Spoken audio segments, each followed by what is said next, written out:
ओम नमो भगवते वासुदेवाय नमः। श्री राधा कृष्णाभ्याम नमः। श्री गणेशाय नमः। श्रीमद्भागवत महापुराण। आज द्वितीय स्कंद का 7वां और 8वां अध्याय को सुनेंगे, जिसमें है भगवान के लीला अवतारों की कथा, राजा परीक्षित के विविध प्रश्न। चलिए बिना देर किए अपनी कथा को प्रारंभ करते हैं। 7वां अध्याय, श्री भगवान के लीलाओं की कथा। ब्रह्मा जी कहते हैं, अनंत भगवान ने प्रलय के जल में डूबी हुई पृथ्वी का उद्धार करने के लिए समस्त यज्ञमय वराह शरीर ग्रहण किया था।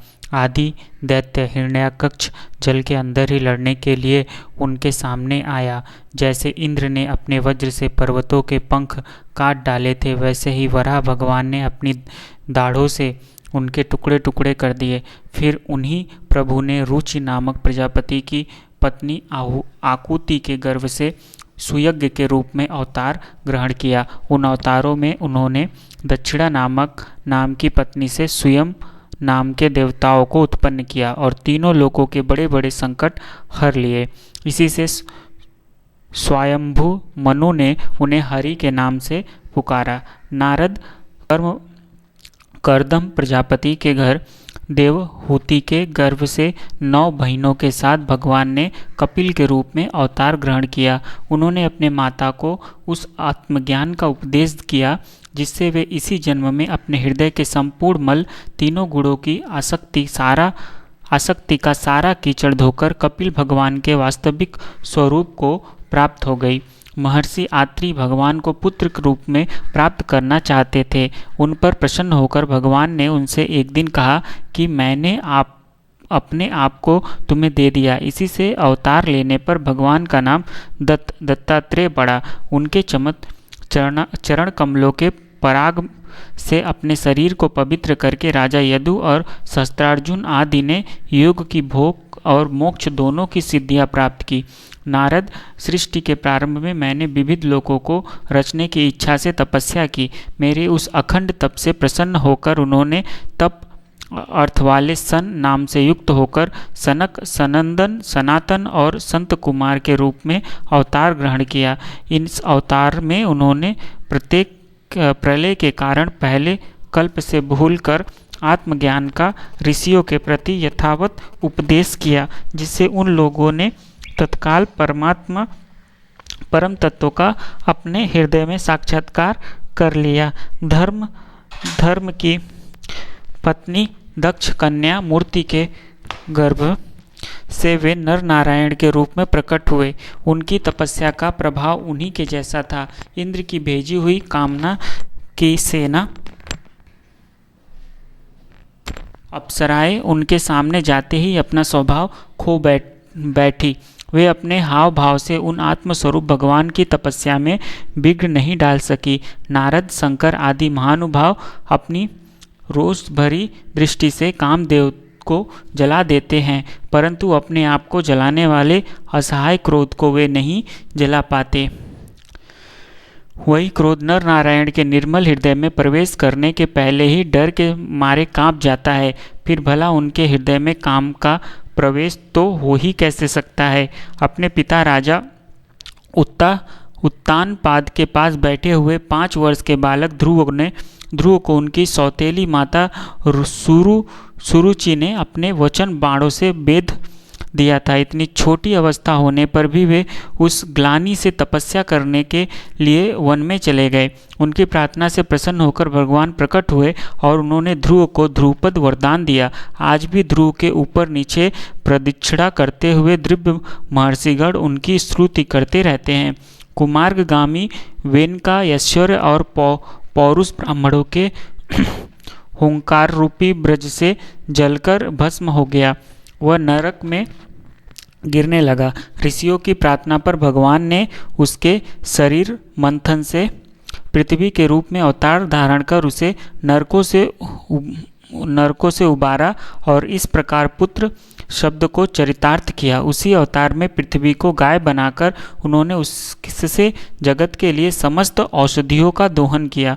राजा नाभि की पत्नी सुदेवी के गर्भ से भगवान ने ऋषभ देव के रूप में जन्म लिया। इस अवतार में समस्त आसक्तियों से रहित होकर अपनी इंद्रियों और मन को अत्यंत शांत करके एवं अपने स्वरूप में स्थिर होकर समदर्शी के रूप में उन्होंने जड़ों की भांति योगचर्या का आचरण किया। इस स्थिति को महर्षि लोग परमहंस पद अथवा अवधूतचर्या कहते हैं। इसके बाद स्वयं उन्हीं यज्ञ पुरुष ने मेरे यज्ञ में स्वर्ण के समान कांति वाले हयग्रीव के रूप में अवतार ग्रहण किया।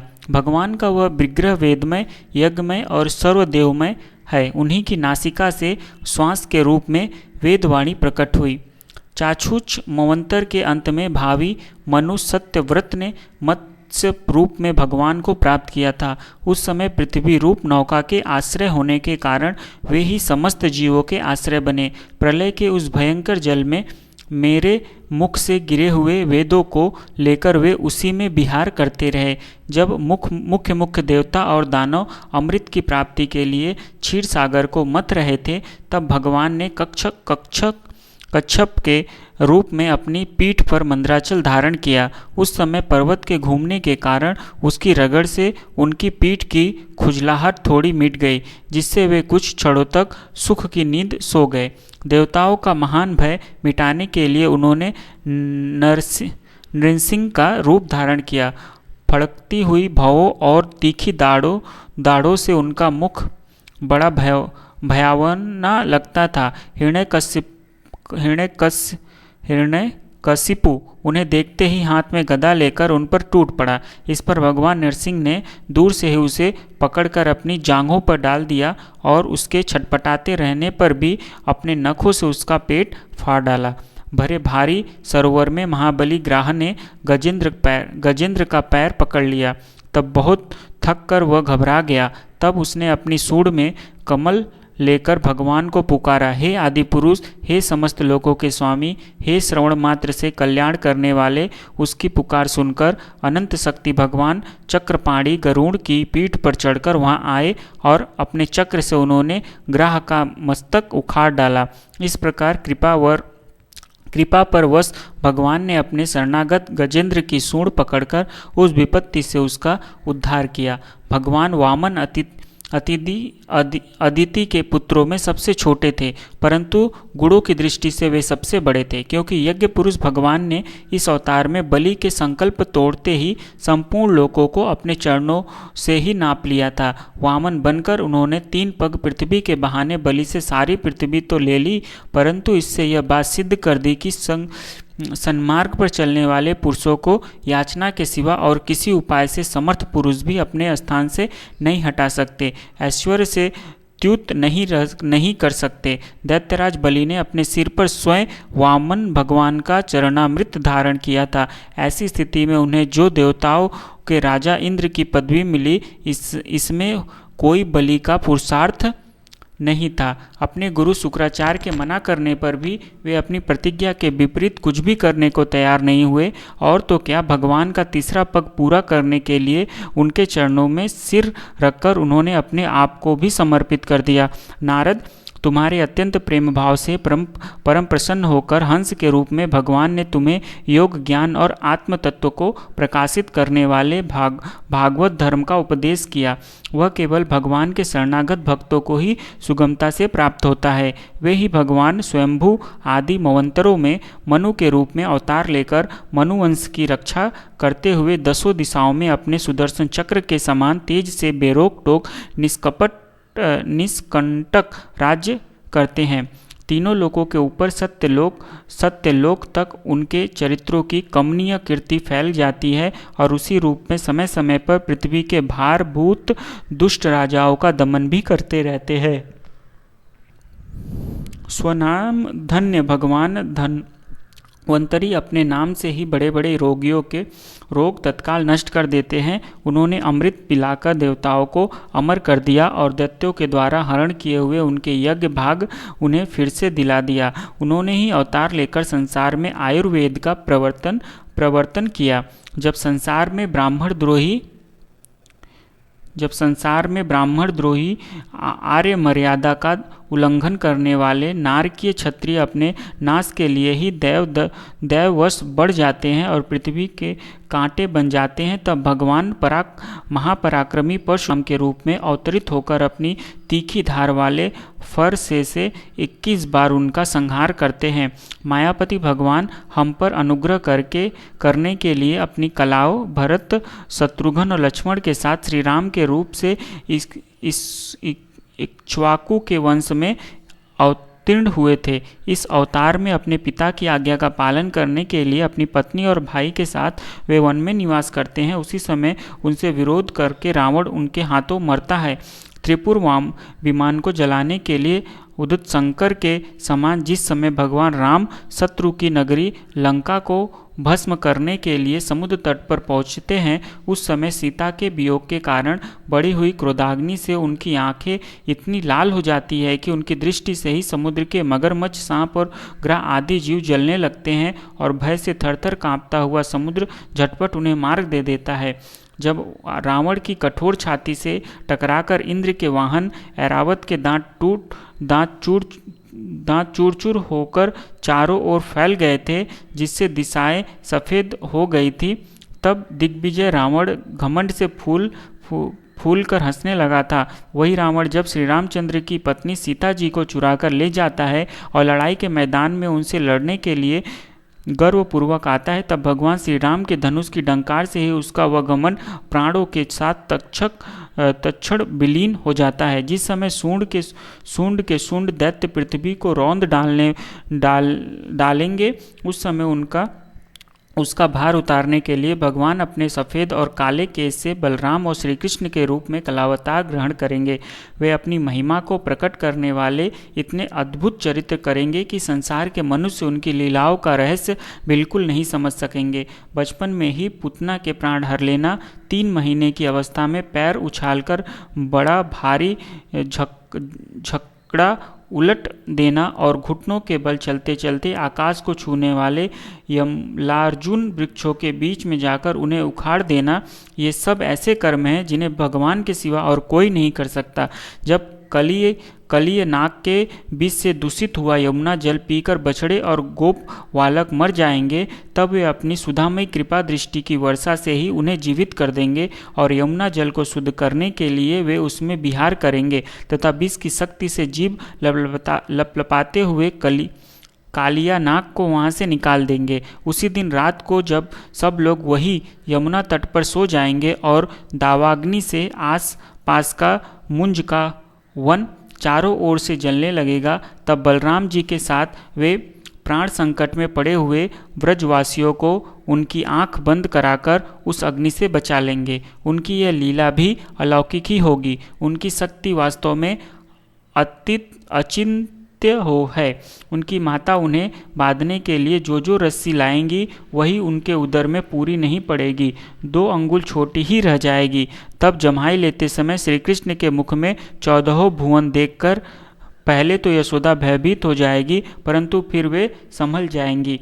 ये नंद बाबा को अजगर के भय से और वरुण के पास से छुड़ाएंगे। मैं दानव का पुत्र व्योमासुर जब गोप बालों की पहाड़ की गुफाओं में बंद कर देगा, तब वे उन्हें भी वहां से बचा लेंगे। गोकुल के लोगों को जो दिन भर तो काम धंधों में व्याकुल रहते हैं और रात को अत्यंत थककर सो जाते हैं, साधनाहीन होने पर भी वे अपने परम धाम में ले जाएंगे।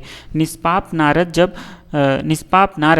जब श्री कृष्ण की सलाह से गोप लोग इंद्र का यज्ञ बंद कर देंगे, तब इंद्र ब्रज भूमि का नाश करने के लिए चारों ओर से मूसलाधार वर्षा करने लगेंगे। उससे उनकी तथा उनके पशुओं की रक्षा करने के लिए भगवान कृपा पर वश हो 7 वर्ष की अवस्था में ही 7 दिनों तक गोवर्धन पर्वत को एक ही हाथ से छत्र कपुष्प कुकुरमुत्ते की तरह खेल खेल में ही धारण किए रहेंगे। वृंदावन में विहार करते हुए रात करने की इच्छा से वे रात के समय जब चंद्रमा की उज्ज्वल चांदनी चारों ओर छिटक रही होगी, अपनी बांसुरी मधुर संगीत की लंबी तान छेड़ेंगे।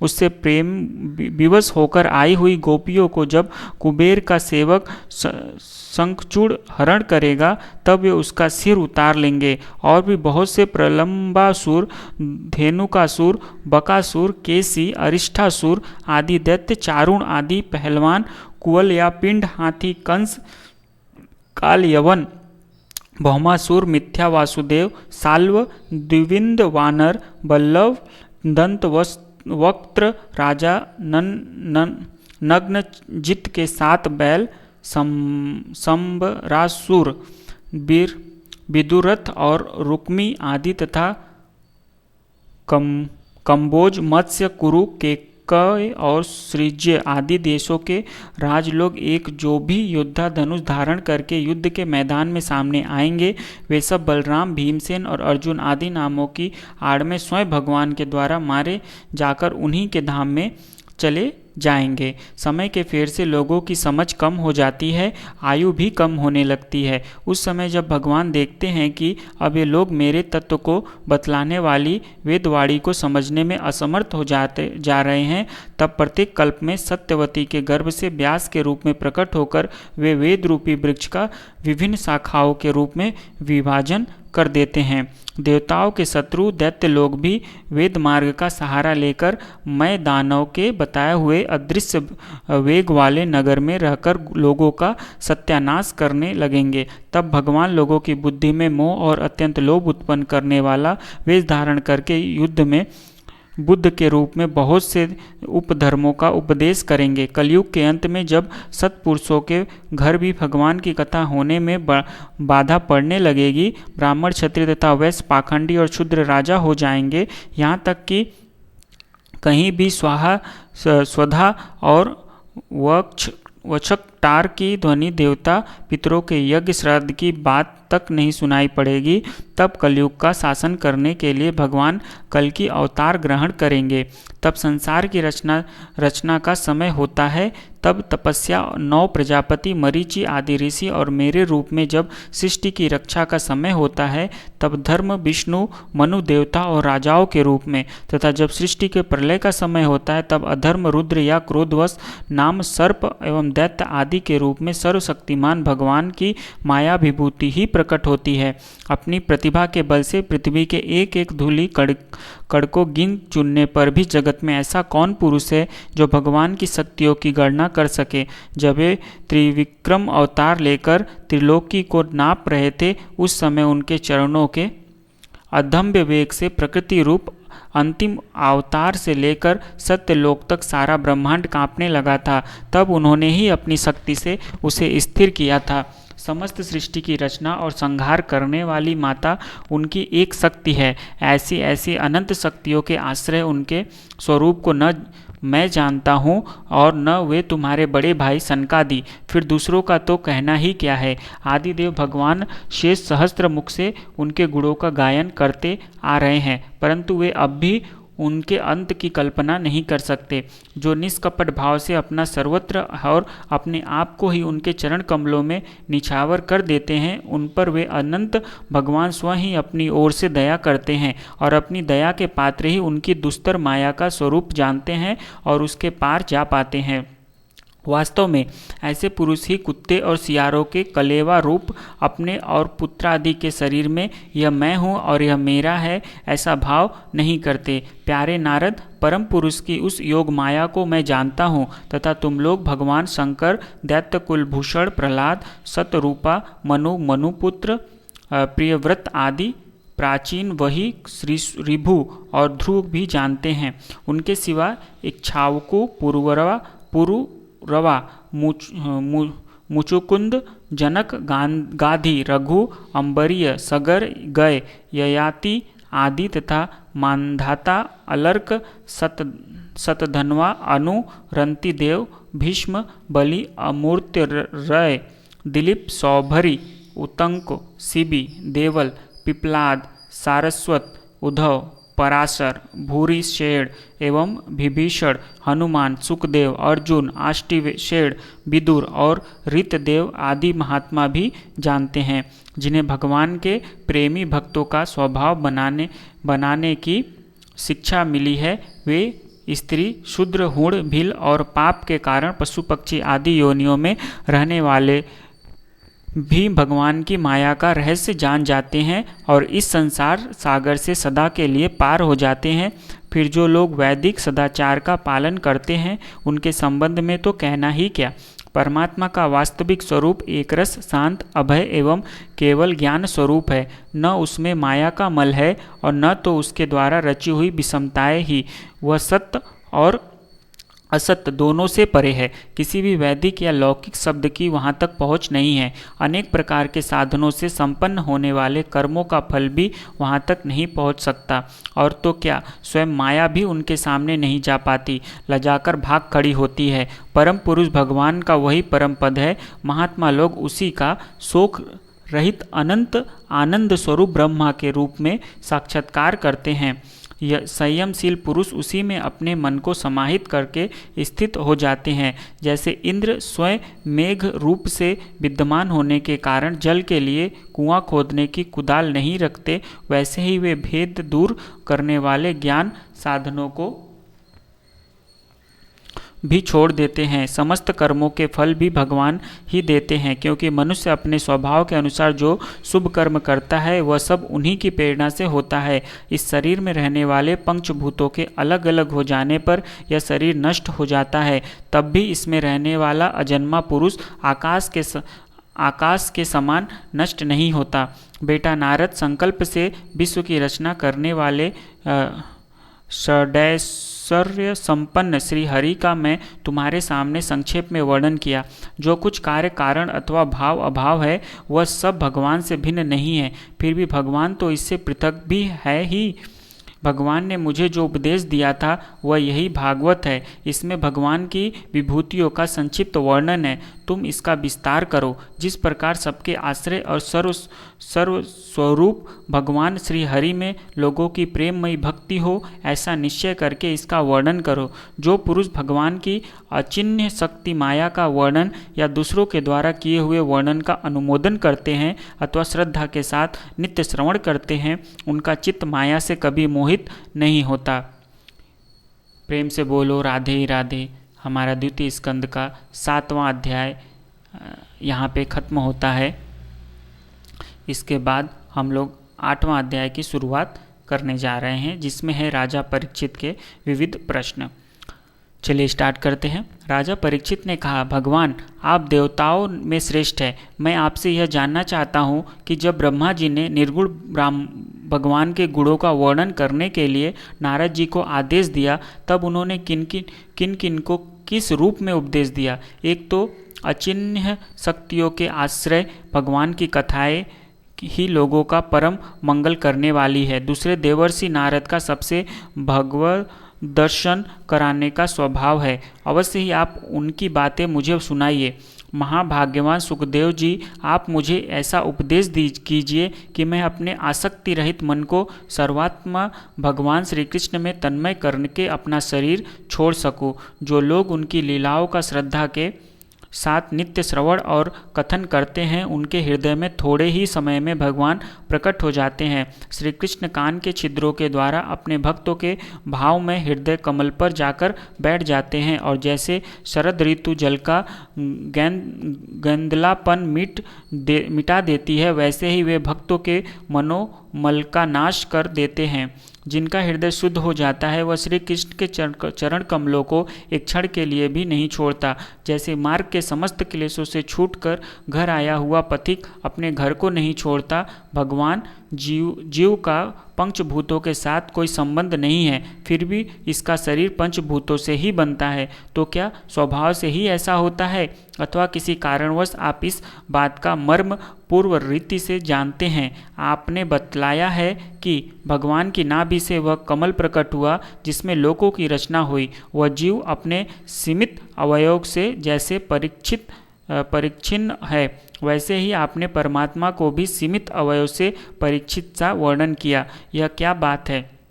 जिनकी कृपा से सर्वभूतमय ब्रह्मा जी प्राणों की सृष्टि करते हैं, जिनके नाभि कमल से पैदा होने पर भी जिनकी कृपा से ही वे उनके रूप का दर्शन कर सके हैं, वे संसार की स्थिति, उत्पत्ति और प्रलय के हेतु सर्वांतरयामी और माया के स्वामी परम पुरुष परमात्मा आपकी माया का त्याग करके अपनी माया का त्याग करके किसमें किस रूप से शयन करते हैं। पहले आपने बतलाया था कि विराट रूप के अंगों से लोक और लोकपालों की रचना हुई, और फिर यह भी बतलाया कि लोक और लोकपालों के रूप में उसके अंगों की कल्पना हुई। इन दोनों बातों का तात्पर्य क्या है? महाकल्प और उनके अंतर्गत अवान्तर कल्प कितने हैं? भूत, भविष्य और वर्तमान काल का अनुमान किस प्रकार किया जाता है? क्या स्थूल देहाभिमानी जीवों की आयु भी बधी हुई है? ब्राह्मण श्रेष्ठ काल की सूक्ष्म गति, त्रुटि आदि और स्थूल गति, वर्ष आदि किस प्रकार से जानी जाती है? विविध कर्मों से जीवों की कितनी और कैसी गतियाँ होती है? देव, मनुष्य आदि योनियाँ सत्व, रज, तम इन तीनों गुणों के फलस्वरूप ही प्राप्त होती है। उनको चाहने वाले जीवों में कौन कौन किन योनि को प्राप्त करने के लिए किस किस प्रकार से कौन कौन कर्म स्वीकार करते हैं? पृथ्वी, पाताल, दिशा, आकाश, ग्रह, नक्षत्र, पर्वत, नदी, समुद्र, द्वीप और उनमें रहने वाले जीवों की उत्पत्ति कैसे होती है? ब्रह्मांड का परिणाम भीतर और बाहर दोनों प्रकार से बतलाइए। साथ ही महापुरुषों के चरित्र, वर्णाश्रम के भेद और उनके धर्म का निरूपण कीजिए। युगों के भेद, उनके परिणाम और उनके अलग अलग धर्म तथा भगवान के विभिन्न अवतारों के परम आश्चर्यमय चरित्र भी बतलाइए। मनुष्यों के साधारण और विशेष धर्म कौन कौन से हैं? विभिन्न व्यवसाय वाले लोगों के, राजर्षियों के और विपत्ति में पड़े हुए लोगों के धर्म का भी उपदेश कीजिए। तत्वों की संख्या कितनी है? उनके स्वरूप और लक्षण क्या है? भगवान की आराधना की और अध्यात्म योग की विधि का क्या है? योगेश्वरों को क्या क्या ऐश्वर्य प्राप्त होते हैं तथा अंत में उन्हें कौन सी गति मिलती है? योगियों का लिंग शरीर किस प्रकार भंग होता है? वेद उपवेद, धर्मशास्त्र, इतिहास और पुराणों का स्वरूप एवं तात्पर्य क्या है? समस्त प्राणियों की उत्पत्ति, स्थिति और प्रलय कैसे होती है? बावली, कुआं खुदवाना आदि स्मार्त यज्ञ यागादि वैदिक एवं काम्य कर्मों की तथा अर्थ, धर्म, काम के साधनों की विधि क्या है? प्रलय के समय जो जीव प्रकृति में लीन रहते हैं उनकी उत्पत्ति कैसे होती है? पाखंड की उत्पत्ति कैसे होती है? आत्मा के बंध मोक्ष का स्वरूप क्या है और वह अपने स्वरूप में किस प्रकार स्थित होता है? भगवान तो परम स्वतंत्र है, वे अपनी माया से किस प्रकार क्रीड़ा करते हैं और उसे छोड़कर साक्षी के समान उदासीन कैसे हो जाते हैं? भगवान, मैं यह सब आपसे पूछ रहा हूँ। मैं आपकी शरण में हूँ। महामुने, आप कृपया करके क्रमशः इनका तात्विक निरूपण कीजिए। इस विषय में आप स्वयंभू ब्रह्मा के समान परम प्रमाण है। दूसरे लोग तो अपनी पूर्व परंपरा से सुनी सुनाई बातों का ही अनुष्ठान करते हैं। ब्रह्मन, आप मेरी भूख प्यास की चिंता न करें। मेरे प्राण कुपित ब्रह्मा के शाप से अतिरिक्त और किसी कारण से निकल नहीं सकते, क्योंकि मैं अपने मुखार बिंदु से निकलने वाली भगवान की अमृतमय लीला कथा का पान कर रहा हूँ। सूत जी कहते हैं, सौनक आदि ऋषियों, जब राजा परीक्षित ने संतों की सभा में भगवान की लीला कथा सुनाने के लिए इस प्रकार प्रार्थना की, तब श्री सुखदेव जी को बड़ी प्रसन्नता हुई। उन्होंने उन्हें बड़ी देवतुल्य श्रीमद् भागवत महापुराण सुनाया, जो ब्रह्मा कल्प के आरंभ में स्वयं भगवान ने ब्रह्मा जी को सुनाया था। पांडुवंश शिरोमणि परीक्षित ने उनसे जो जो प्रश्न किए थे वे उन सबका उत्तर क्रमशः देने लगे। प्रेम से बोलो राधे राधे, जय श्री कृष्ण। आज हमारा 8वां अध्याय यहाँ पे समाप्त होता है। नेक्स्ट वीडियो में हम लोग 9वां और 10वां अध्याय को सुनेंगे। तब तक के लिए राधे राधे, जय श्री कृष्ण। आप सभी भक्तगण हमारे वीडियो को दूसरे भक्तगणों तक भी पहुँचाइए, ताकि ज़्यादा से ज़्यादा लोग इस मुहिम से जुड़ सके और ज़्यादा से ज़्यादा लोग श्रीमद् भागवत महापुराण को सुन सके। इसमें हम सभी भक्तगणों का कल्याण होगा। राधे राधे।